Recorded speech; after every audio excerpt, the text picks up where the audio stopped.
So we're getting into a political conversation. As soon as our guest joins us, we'll then be able to do that.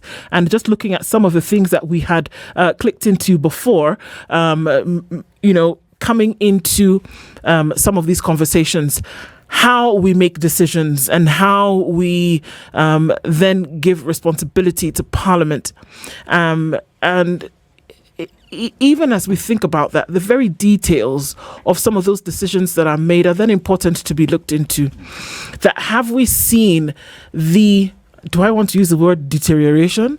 Deterioration of Parliament as a decision-making body, as a law-making body, as an oversight body, and as a budget-making body, to then make decisions about who will be nominated based on what? Based on the fact that the president said a certain thing, or based on thought and merit and clear thinking that you have applied to a particular principle?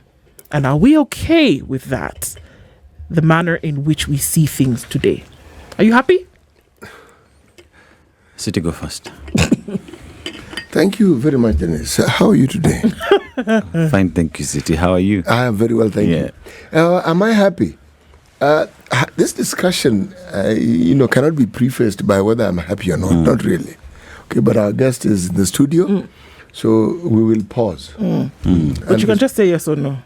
I'm not going to. This is not a yes or no question. I'm not going to answer yes or no. Are you disappointed? With what? With how they carry their affairs. If I expected something to go in a certain direction and then it happens. Okay. Am I displeased with the process? There is a criteria that is met. You want that person to have the job. So it's a criteria, is it not? Yeah, indeed. And you make sure they have the job. Okay? So when we talk about a criteria, what is this criteria that must be met? And how you started out with something with a very intention at the end of the day. If you knew walking in, if you knew the very end result of how you wanted something to be, then we shouldn't be surprised if that's the result that was achieved. Not really. Not really. Yes. There needs to be clarity here. Yes. So this forms part of the conversation into the one that we'll be having this hour in terms of how we make decisions and what will then happen with the next election. Usually is really kind of the only activity that folks get involved when it comes to civic education. That when it comes to an election, when you cast your ballot, that's really just about the size of it. Civic education really doesn't happen beyond voter registration and, a little bit that you pick up here and there, unless you teach yourself. Now, politics versus competency. The road to 2027 is a conversation that we're having this hour, and we're having that with Bosco Mutegi Kiura, who is a governance expert, and he joins us in the hot seat this hour. Good morning. Good morning to you. How are you doing? Very well. Karibu sana. Asante. Thank you very much for inviting me to this important discussion. Well, thank you for being in the hot seat this morning. We're glad that you have honored that invitation. Yes. And into conversations that we'll be having this hour. CT will first of all give you today's proverb. He'll tell you where it's from, and then you can interpret that for us, right? Okay. Yes, our proverbs for the whole of this week have been from the Republic of Malawi. Okay. Buffaloes are held by ropes, man by his words. Buffaloes are held by their ropes and men by their words. Okay. To start with, buffaloes are held by their ropes. For you to, my thinking is, maybe I start with the man. Is that allowed? My friend, even if you want to bring a giraffe into the conversation, just go ahead. Yes. So, in my interpretation, a man is always held with his word. And there are things called gentleman's agreement. Sometimes people sit down and do agreements on paper and sign and all that. But what matters at the end of the day, is the gentleman's agreement, whereby if I agree with you, I'll do this for you in the next 1 year or so, or in about 2 weeks, I'll give you a certain amount of money. I might write it down in an agreement and dishonor it, but we can agree word for word on gentleman's agreement, and I honor it. About the bull and the rope, that's an interesting one. Bulls are held... Buffalo. Oh, buffalo. I know I mentioned the giraffe. They're in the same family. Who? Okay, the giraffe? Bulls and buffalo. Oh, okay. Yes. Please go ahead. You do have a point there. Okay. Yes. As I said, bulls and buffaloes are in the same family, and so they are held by. So, what in my interpretation on this, bulls are strong, buffaloes are strong, and so if they are not restricted a little bit, they can go, they can harm, they can go overboard. I think mainly that's my interpretation so That's far. perfectly all right. Oh, okay. Yes. Yeah. This wasn't an exam, by the way. Huh? Okay. So you can't be right or wrong. It's okay. That's your interpretation, and it's good. It's right in my own way. Yes, But- everything that you've said makes sense. Okay. Yes. Okay. Fair enough. Fantastic. Okay, so Bosco, there are many things that have happened over the last couple of days. The one that got everybody, talking really is one practice that has happened that seems to be a continuance of an initial idea, and that is essentially rubber stamping, or the decisions or the nominations of the president, and not really listening to the things that are actually being said. Or paying attention to the things that are actually being done. So when we talk about competence and we talk about the road to 2027, which for all intents and purposes, everybody's already on that road and they've packed their bags and we're heading down towards 2027. But when it comes to competence, are we at the place where really we are making decisions based on competence, or are we making decisions based on political desire? Now, I think actually we speak about leadership both on the political people or political leadership, and also the appointed ones. I have seen in the Standard today, I think there's something about are they unfit for these positions. So I've seen there's one Honorable Okoh, who is from Mbeere North, who has been a member from Mbeere North. And then there is, I think, Wendot, who is now taking up the position of gender position. I think, without even going to others, if we start there, we look at Wendot and the issues surrounding her appointment and what she said and all this. When you talk about competence, if you look at Wendot on the gender position, there was an issue where she mentioned a statement about girls and money and all that, but she later apologized. So for me, I think she's the right person for that position, bearing in mind she's a widow, she has 3 children, she's a lawyer, all that. Bosco. Yes. There are certain job requirements where you must be the things you've mentioned. Pardon? Are the job requirements where the very attributes are mentioned that you've mentioned? I'm going there. So I'll just mention something which is outside the prerequisites. Okay. I mean, if it's a degree, she's a lawyer. If it's she went through the vetting with the members of parliament and all that, and eventually they approved her. So while I settle at that with the Wendot, if you look at Honorable Okoh has been a member of parliament for Mbeere North for the last 2 years. I think, to be fair to him, for the last 2 years, he has done some classroom in some areas. There was an area, I think, called Gashoreri or something, whereby the classrooms have been made of mud for the last since independence. And he has been able to transform that and make decent classrooms which are made of concrete and all that. Like 2-3 places I researched and I thought I could mention. And also to say, I think Okoh is a robust and young and energetic person who really deserved this position because of his experience in the parliament and also now taking up the position. He has done in Mbeere. Okay. Yeah, okay. Looking at his track record. Okay. To be fair to him. These things that he did in Mbeere, did he use his own money? No. He used state resources. Exactly. That's where we are. 1. Competence. 2. Was he doing his job? Yeah. He was doing his job. Very well. So why should we applaud him for doing his job? Why should we not applaud him? Question. This is what you are supposed to do. Correct. You're getting paid to do this. Yes. Should we now say that you have done your job, and on top of being paid to do what you're supposed to do, we now applaud you, and because of that, and there's even reward you. Controversial money that has been allocated for you to do such that things. Job. It's called NGCDF. Yes. Yeah. On the flip side, there are leaders. I want you to answer that question. Yes, I'm answering that with competence now. I was just talking about his competence, because you can be in a member of parliament, for example, who is corrupt, with no integrity, non-accountable, poor decision making, poor, you have no right qualifications and all that. So if we argue this way, I was arguing based on his competence, based on his qualifications, he was able to do this work. Otherwise, there was someone else who was there. For the last period I've mentioned, where there were classrooms made of mud and no one was able to sort it. So that was my whole argument. Otherwise, I was just speaking only of Okoh and competence. Yes. Okay. The things that Ruku was doing for the people of Mbeere North, was it a favor for the people, or is it a right for the people of Mbeere?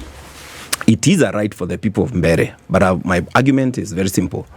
If someone else was there other than Okoh, who was not competent like Okoh, we could be having a different story, because we have seen these things happening in different places, whereby people elect, to give an example, the electorate elect people based on emotions, whereby this guy has vied so many times, let's just give him, and 3 years down the line, they start crying, oh, this one, we didn't know, we made a wrong decision, and all that.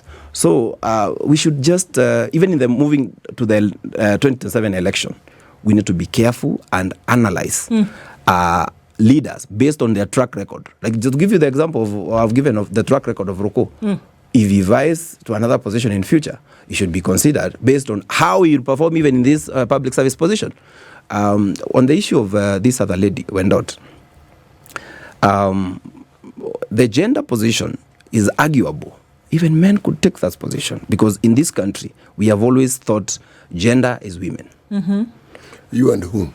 People have, not me, people have always connected that gender word with women. I'm not saying, because women have been marginalized previously in the society, and they are the backbone, they bring the children and all that. So what I was saying with that issue is, in as much as now she has gotten this position as a gender, a female, for the gender position as a female, she should also consider issues of men, because there's a lot of issues of mental health and issues that are affecting men as well. So let her be given a chance. Let her do the job she's applied for, and she seems to be qualified. Fair enough. Okay. When we look at competencies, what, in your opinion, should folks be looking for when they are, shown different candidates? And we're going to another year where, remember, 2022 then marked a very interesting year, because there was a change of guard from a president who'd served for 10 years and then brought in another one who happened to be his deputy. And then we get to a year where things happened in 2024 that were very different from ever before, that folks came out and they said, protesting this kind of governance, and said, we will not take this anymore. Do you think that has flipped the switch, whereby people will be looking at individuals not to vote because they look nice, speak well, but that because they will be competent to actually deliver? Actually, I think where the problem is, and where we should start, is if you look back at the 2022 general elections, the turnout was low. We had 14 million voters out of the 22, which was about 65% of the voters. There was apathy. There was some apathy to some extent. The youth didn't come out as they expected to vote. And the problem we have with that issue is we have a 78% population of the youth in this country who don't have jobs and who are always complaining this and that. However, when it comes for them to be counted in the ballot, they avoid the ballot. And I'll answer what you are saying about, is the trend changing? I think it's changing. It is evident from last year, in June 25th, we saw what happened. So the issues I'm talking about is when we have elections, let's look at leaders based on their competence, on their track record. For example, as you're asking about what makes of a good leader, is someone who is who have problem-solving skills, who is able to make decisions, who is able to make quick decisions, and which are helpful to the society. Someone who is able to make decisions that are impactful to the society at the end of the day. So that's why I said the challenge we have in this country, we have a very high deficiency of genuine leadership in this country. And the problem has been people not having previous leaders have not had willingness to tackle the issue of corruption, for example. And that's where we are going wrong. To give you an example with counties, when an MCA or a senator is elected, and you replace the one who was there with the notion that this one has vied so many times, let's just give him. Or let's replace this old man who has been there with a younger person. And 2-3 years down the line, you realize you made a terrible mistake because you voted with emotions other than trying to analyze what is the track record of this person, what is the society, what is his background, is he a Christian or a Muslim, or I mean, what is his religious background, what is his education background, what is he able to do, what has he done before, does he have integrity, does he have issues that are supposed to solve the problems of Mwananchi? I think that's what I think. You've mentioned about previous leaders failing to address corruption, and even as we speak at the moment, the current leadership that is in power were elected on the basis of their promise to fight corruption. And we know what is happening in the country at the moment, which begs the question, as these promises keep being thrown at Kenyans to vie to get them to office, are we as Kenyans hearing what they're saying, interrogating what they're saying, and making the right decisions? Or are we just following the wind? Because the wind is going left, we all go left. As I've just said, I think the problem we have in this country, first of all, is actually the attitude with the society. Because if you look at the issue of corruption critically, you might realize most people are corrupt on the small issues. Like, no, that's the truth be said. Most people are corrupt because when you go to town, for example, in the CBD, just giving an example, not myself, not you people in this room, but if someone goes to town, the parking fee is... Why are you leaving us out? Because I want to be safe. So now, on a light note, so when someone goes to town with this car, the parking fee probably is around 300 shillings. Then you have a parking boy who is there telling you, oh, you can give me 100. I talk to the Kanjo person and you won't pay anything. You give me that 100. They share 50-50. I mean, you are the one who is engineering. You are the one who is propagating this corruption. You are the one who is doing the actual corruption as a person. But the problem could be far-fetched than that, have started far beyond that. When you bring up children in our houses, telling them, Daddy, I want you to do this, then I will do this. Okay? I don't understand. Sorry, I'm getting there. Okay. You tell your kid, if you wash the house or you do the house chores, I'll give you some money. Okay. You've started putting that thing in that child's thing that I have to do this for me to be paid. Okay? And it then goes growing and growing and growing, that the child has the notion that until I get something is when I can do the job. House chores for children, it should be a normal job. Okay. So are you saying essentially that what we see in society today is as a result of the upbringing of many people, and it takes you into leadership and a societal issue? Okay. That's what I'm saying. It could be. And so, away from, instead of, I don't like dealing with the negatives so much, let's look for a way out and try to figure out how we sort out this mess. The way to sort out this mess is very simple. Elect the right leaders. How? How do you know? All right. I've just said, you look at their track record, you look at their qualifications. Let me give you an example. Yeah. Okay. Yes. The people who make up the House of Parliament today, let's just use them as an example. A number of them this is not their first term. Yes. We have many members of Parliament who are 10-year MPs, 15-year MPs. If you go and ask in their constituencies, what their track record is. The people who voted for them will tell you, just like you said about Roko, he built a school. We used to have mud huts, but now we see a school with cement walls. Or we did not have a cattle dip. Now we have one. We did not have a classroom with roofs. Now we have one. Track record, isn't it? Yes. Now, based on that, they give them the vote when they go. Or at Christmas time, they give us something to eat. They fulfill the needs of people. It equates to track record. Most of the people upon whom decisions are made when they are going to the ballot, there's an element of track record that is taken into consideration, and they vote based on that. What happens between the time when somebody is declared a winner and the time that they go to set about their duties? Something happens in that period that we're not quite yet ready to, or we're not quite understanding. I don't know if it's in the water people drink. I don't know if it's in the direction that they walk, or what happens. What happens? Let me tell you what happens. You have hit the way it's supposed to be hit now. Our politics in this country, we have a very big challenge, because I remember 2 years ago, this Dr. Fred Matiang'i said, we are likely to find, what are they called? Wash people, criminals and all that in the parliament. I remember him saying that. And they are there right now. How? When we come to voting, we look at people based on ethnic background. We look at people based on what the money, how much money they have. We look at people based on cronies, political parties. We look at people based on the political parties. So if you are not from this, if you're coming to vie with this political party, it has to be ethnically. Is there something wrong with that? What is right about it? You tell us. I mean, there's something terribly wrong about that. Why? Well, why is something wrong? You're asking specifically about the political party? No, I'm asking everything. I mean, if I'm voting for someone because he's my tribe, or he belongs to a political party, or he has money, or why is it wrong?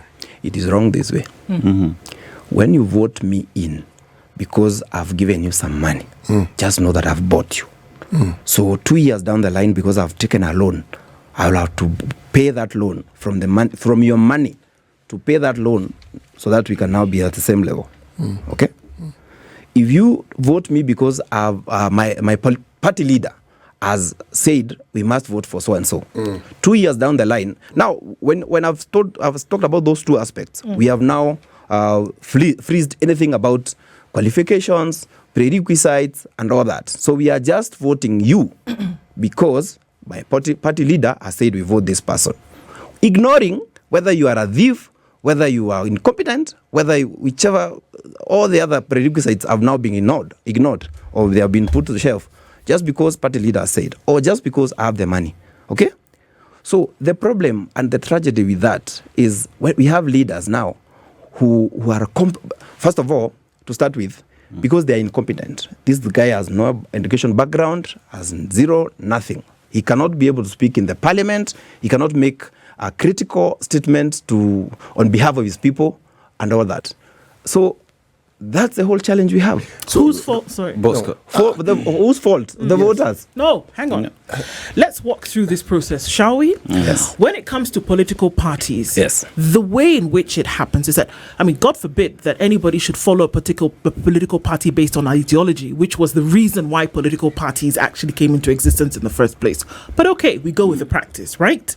We go through a process called nominations, and at the political party level, an individual is nominated and they become, for that position, the party individual that will go up in the ballot. Yes? No. They go through party nominations. The party selects. That's the person that is presented.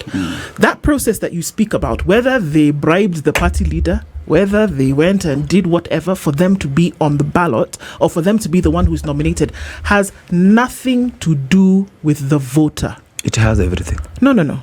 When that person is placed for nomination, where is the voter in that process? Okay. From the party. Proceed. I'll show you where the voters are coming. From the political party process, Yes. when that person who is up for nomination is brought forward, did anybody vote, or did the political party make the decision? The political party made the decision. Exactly. Yes. Now, you have political parties across the country who present their individuals for nomination. According to them, that is the best. We have looked, we have sifted, we have shaken everything, and this is the person that we have brought before you. Yes. Was I involved in that process as a voter? No. Exactly. So now you presented this person to me. Now whether they are competent or not, I, the voter, have to make a decision based on who you've brought to me. Yes. Now, whether you brought to me the guy who has only two things in his head, or whether you brought to me the person who's actually gone through the process of education, I am not the wiser. Or a drug baron or a criminal. Whomever. But Yes. you as the political party, have done a great injustice because you have brought me somebody based on the decisions that you guys have made in your covens. Which is a systemic failure even from the very beginning. So what are you it's like a buffet. You tell me that the buffet is going to offer the very best, and then I see two strings of some tired letters somewhere and some sukuma wiki that has been there for days. I have to make a decision between the tired letters and the 3-day-old sukuma wiki, and you're telling me that it's my fault. Yes. What have you given me in terms of an option? It is your vote this way. If a political party has brought a criminal, why not vote a good candidate who is an independent candidate? What if both of them are criminals? No. We can't have like 7 people. All of them are bad. So you take the one who you think So is you're best. saying you take the best of the options that you've been given. The best of the worst, so to speak. Wow. That's what we've reduced ourselves to, isn't it? That's how it should be. And we should look at these challenges to come even to the political parties. For you to be in the you have just said that the party leader will just give. I was saying the party leader was just what you have talked about, the nominations and all that may never happen, because I'm a fair and a just and accountable leader in that political party. But just because the party leader, he gives you the certificate, and I lose it, and I was supposed to get it by merit, I lose it, and these people, they wanted me to elect me. Okay? So they have lost a chance of the leader they wanted to elect. That's how political parties affect. Bosco, are you parties, suggesting that political parties are democracies? Pardon?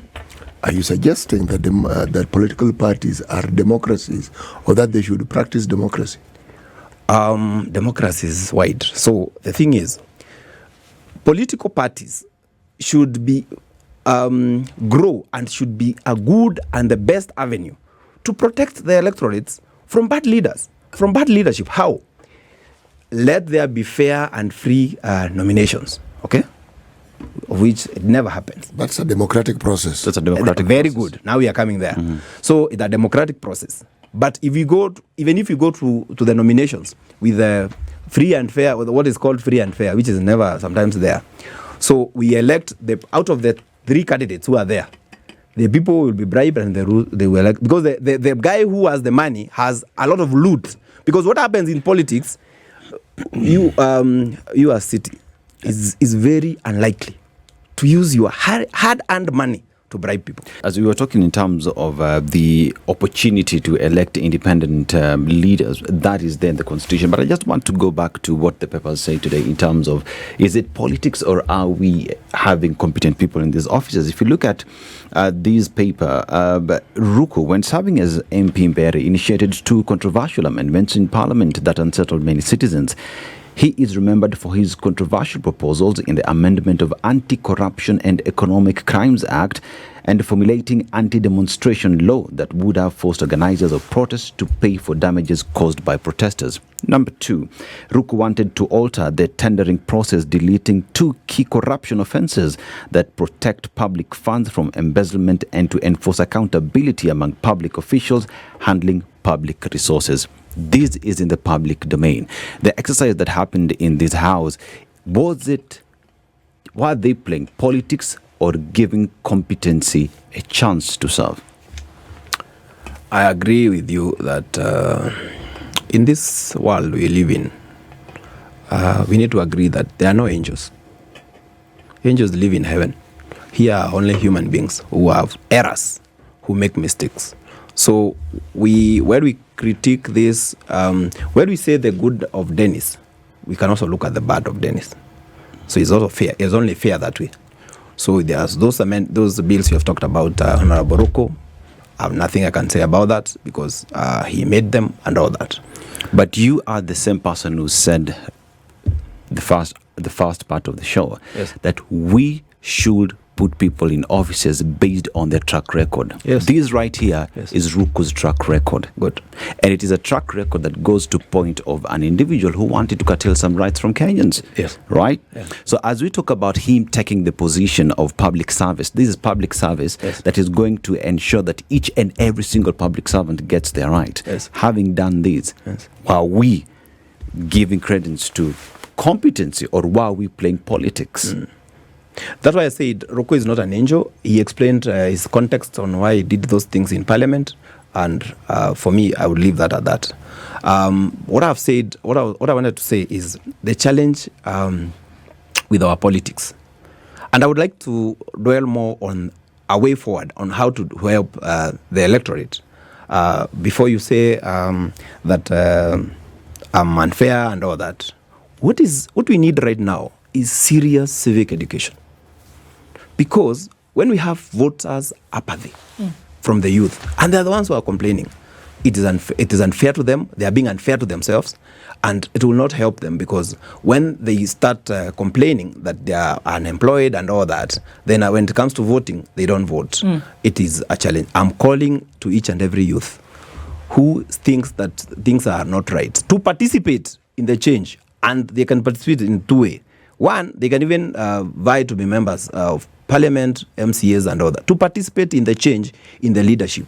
Two, they should focus and take advantage of their social media. They are very good in social media to whip all the people in the society to remove bad leadership. Okay? So this is the best way people should think about making changes. But what is important and very critical at this moment is to have a civic education. When we have a population that has given up, that this will never change, that will never change, they need to be educated and know on the day of election, don't open your business, because you say, why am I going to vote anyway, and things will not change. They need to know, if you do, good citizens put in, bad leaders. When you don't vote, go vote to put your voice and say, my voice is, I don't want this leader, I want the other leader. You have given that leader the other vote. That's the automatic. That's automatically what you're saying. So we need civic education to educate people to know that it is their right to change a leadership through the vote, and they can only do it not through telling people, you know me, I don't like that leader. You have to cast that vote. Let me ask you something, Bosco. Yes. Are you suggesting in any way that the electorate do not know who they are voting in when they vote? I've not said that. I've said voter apathy. It was there in the last election, 2022, 65%. Okay, let me ask another question. Yes, please. Are you saying that when people don't vote, they do not know why they're not voting? No, they know why they're not voting. Yes. They know that they don't want to go and vote because they don't like that leader. Or, to give you another example, someone goes to the voting booth. City is here. You cancel. You have voted for that person. People, a lot of electorate sometimes do that. So we are not saying Kenyans are fools. Kenyans are very intelligent people, and they know what they want and how they want it. However, we need to remind them. You have seen big companies always advertising. Why do they advertise? To remind people that we are still there, this is our best product and all that. So let's keep the civic education being done all the time. The other issue that's very critical that affects the voters. Right now we are having IEBC recruitment for IEBC commissioners and chairman and all that. And this is the right time for people to put petitions together and say, Dennis, talking now about the track record, Dennis has an issue here, please consider this issue as you deliver the judgment on whether he's a suitable candidate or not. This is the right time to correct that mess. What mess exactly? Of the competence. Of whom? Of whom? Of the IEBC commissioners. There are no IEBC commissioners in place. Currently, there's vetting that's going on. What I'm saying is this. I think maybe I'm not clear. No. I don't know whether my mother tongue can work. So I'm saying, when now we are having the process of recruiting new commissioners, isn't it? Yes. If we allow now to get the wrong commissioners because we are quiet, we have seen Commissioner A is corrupt, and we know he's a criminal and he molested some kids there, or he did corruption.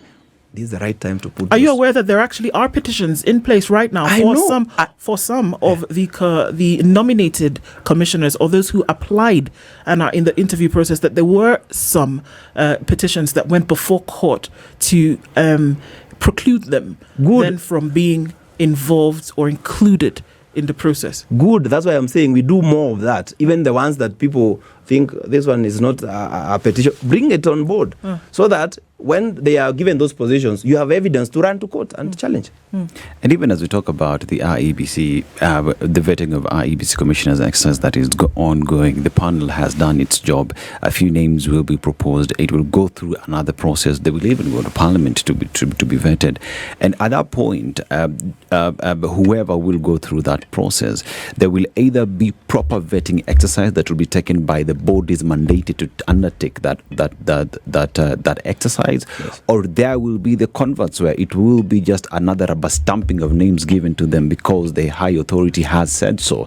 So in terms, we go back to our topic of today, in terms of politics or competence, seems as though what you're doing so much in this country is playing politics and not rewarding competencies. How do we deal with that, Bosco? How do we deal with the politics to avoid the politics and get the right leadership, isn't it? I didn't get it. Dennis, repeat what you just said, please. Yes. I think I'm slow. The ongoing exercise of the IEBC is going through a specific exercise, that is vetting that will even go to Parliament. Correct. There is a feeling that there is a rubber stamping of what authorities want in this country. We are playing politics and not rewarding competency. As we approach 2027, how do we deal with that mess of ensuring that people that we have are competent individuals and not playing politics? Well, now the challenge is you have very well explained the process and where the names will go from there, the Parliament approval. It boils back to what we were saying before, Which is? Our members of Parliament. Because if we get this nice, very good list of people, but then there is only one person who has integrity issues, but it is the one that the politicians want, we end up getting in the same mess. So, it may happen this time, but my point was, if you know you have an issue with a certain person, and you don't want them to go through the line, bring those things on board, so that by any event, in case they get nominated or get these positions, you have evidence which you had already put as material evidence to the panel that you can rush to court with and salvage the situation. So this is the problem that we see. Yes. That the things that you're talking about in terms of bringing out these issues were actually done, and that's the conundrum in which we find ourselves in. Members of Parliament, let's just use this vetting process as an example. Members of Parliament across board complained about certain issues.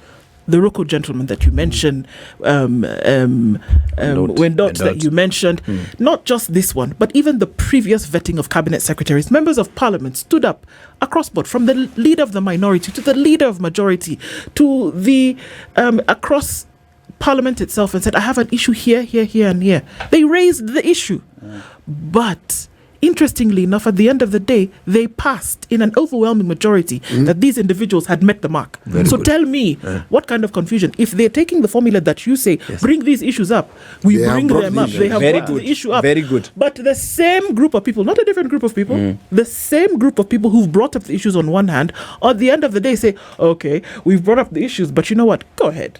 BCS. You and I. Explain to me now how bringing up the issues gives you now a good decision at the end of the day. You and I are agreeing that our leadership is a reflection of our society. No, that's not what I have said. I want to understand why, based on what you have said, is that the way to solve this problem is to bring out these issues and petition these issues when we face them. That's the way to solve the problem. But the very group that has brought up the issues is the same group who is rubber stamping these individuals. Overwhelmingly. Yes. How do we have a solution in that manner? That's why it has nothing to do with society in the four walls of Parliament. Hold on. They are making a decision within Parliament. Yes. The vetting process, CT is about doing his business. Dennis has gone to do something. Ndu's attending a podcast somewhere. You're somewhere doing something else, right? in Parliament, where they have a role to play, you know the three roles of Parliament, yes. oversight, representation, Legislation. and legislation, Yes. right? They do those three things. Yes. They are oversighting a process of who will run a government ministry. Yes. And they have raised issues. Can I read them for you? He has read. I'll read them again. Okay. There's no harm. What did they say? One, we're not even going to read what Junet Mohammed has said because we'll get angry. Article 152 is clear, according to Atienda Amolo, that a cabinet secretary shall not be a member of parliament. Roko should not have come to the house. His presence today raises question about the separation of powers between parliament and the executive. One, an issue clear as day. Yes. Raise that issue. Another one from Milia Viambo. It is unfortunate that this is the ministry where in a very short time we've rejected 3 cabinet secretaries, speaking about the gender desk.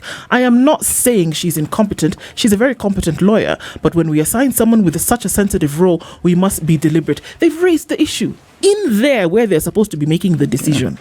In the same room. They didn't go out to do public participation. Yes. They didn't go out to talk to Citi in Tamu to ask him. In the same room, on the same day when they made or raised these issues, they then voted overwhelmingly for the same individuals to take up those positions anyway. well. Where are you involved in that? Very well. That's why I'm saying, to start with, whether they made mistake or Roko made a mistake to be in parliament or not, that's a problem of the leadership of the parliament. If he was not supposed to be there, they would have stopped him even from accessing, even from the gate, to start with. Now, the other issue you're talking about reflection, I was talking about the reflection of the leaders we elect as good as the people. How? You're talking about having people in parliament who are passing things that are unpopular to their citizenry. So why are they passing Not them? even the citizenry. The citizens are not in parliament Yes. when they are making this decision, Bosco. That's what I'm saying. They are in a place where the president makes a nomination. Yes. He nominates people, Yes. and by the constitution, Yes. these individuals will then be presented before parliament, a parliamentary committee. Yes. And then they will go to the plenary and they will make a decision based on what the committee has finished with. Yes. Right? Yes. In that place, there's no public participation. 50 million Kenyans are not there saying yes or no. There's no referendum. Based on the issues that have come out from the committee, they make a decision. They voted overwhelmingly on these things that they had issues That's with. where the problem is, because I'm saying very simple, in simple language, we are the ones who elected these people to be in parliament, to be our representatives. So whatever they are doing on our behalf. So we are the ones who send them to parliament. So if they are corrupt, if they are doing decisions, they are making decisions that are hurting us, they are representing us. We are saying the mess that they are putting us in, we are the ones who put them there, and to give them all the powers to pass, to approve budgets, to approve people who have bad integrity, as we are saying, and all that. They are the ones who are passing these people. So they are representing us. We have rightly said that there are 3 roles of members of parliament. One of them is representation, because we can't go all of us to parliament. So they are representing us in the wrong way. And so we are the ones who elected them. That's why I was saying competence is required. So before we elect leaders, and when I was talking about track record, by the way, I was not limited to public service. You should investigate on the track record, even if it's a church leadership, community leadership, private sector. You know what this guy was doing in the private Bosco, sector? are you suggesting that the public who vote in these politicians do not have a track record? Those members of parliament are locals. They're people who are known. Yes, they have bad track record sometimes. And yet they're still elected. Yes, for the reasons that I explained, which you had a problem with. Issues of money, issues of political party. Actually, it's not that I had a problem. I merely asked a question. What was wrong with whatever? money. Yes, exactly. Because You what's asked what- wrong you with asked- me? No, you asked what's wrong. I think what's wrong with you selecting somebody who's from the same tribe as you? Is there something wrong or with that? somebody who gives money. Let's go through the whole thing. I said, or somebody who gives people money, okay, or somebody who the leadership of the political party has nominated. You see, if the people who elect our politicians and our politicians come from the areas where they are elected, is there anything that the voting public don't know? What I was saying about electing someone from ethnically, Yes. if we have, I don't want to profile ourselves here, but I'm saying if we have a Kikuyu we have a Kalenjin, we have a Luo. But the Luo is most qualified. And you end up electing a Kikuyu just because he's from your area. And then 2 years down the line, you start complaining he has messed you. And you knew the Luo had qualifications, had a good track record, he's a good person, and all that. So you lost the opportunity cost. You lost this guy because you are led by emotions and your ethnicity. Bosco, this parliament we have here is just about the most educated parliament we've had. It is. It is? Educated. The people in there. Most But there are some who are also not educated. Yes, I said it is one of the most educated parliament I agree. that we have. Yes. In terms of the things they have done within their communities, they will tell you, this person, even before he vied for this particular position, there are things he has done. He has raised funds for churches, the usual things that politicians do. And if you look at his track record, even if he worked, he was a decent fellow, or she was a decent person, okay? They get elected because of that track record and other reasons that prevail. Then they get to parliament. Yes. Now, somewhere along the line, that decency seems to vanish. You've seen professors getting elected. They start reasoning like us. Now, the point I'm trying to make is, are we saying we don't know the people we elect? We do. No, we don't. So yes, we do. So the question I'm asking is, why then do we elect them? Are we happy with the processes that we use in electing? Because if we are unhappy, then we would have changed. But since we haven't changed, happy with it. you cannot say that we are unhappy. Anyway, let me tell you, I think where the African society politics problems are. Yes. Due to the challenge of poverty and lack of resources and competing of resources and all that, you realize if I come to your area, I want to buy, for example, a member of parliament, and I discover, and you realize mostly those people in the slums and in those poor areas, they are densely populated. So you realize those people, this is where the votes are. If you profile them, this is where the votes are. And they go there, tell them, Cuban, I give you unga every day and I give you money. So, first of all, this person is compromised. Before he's making a decision, I've been doing wash. I've been doing crazy things to earn this money. Okay?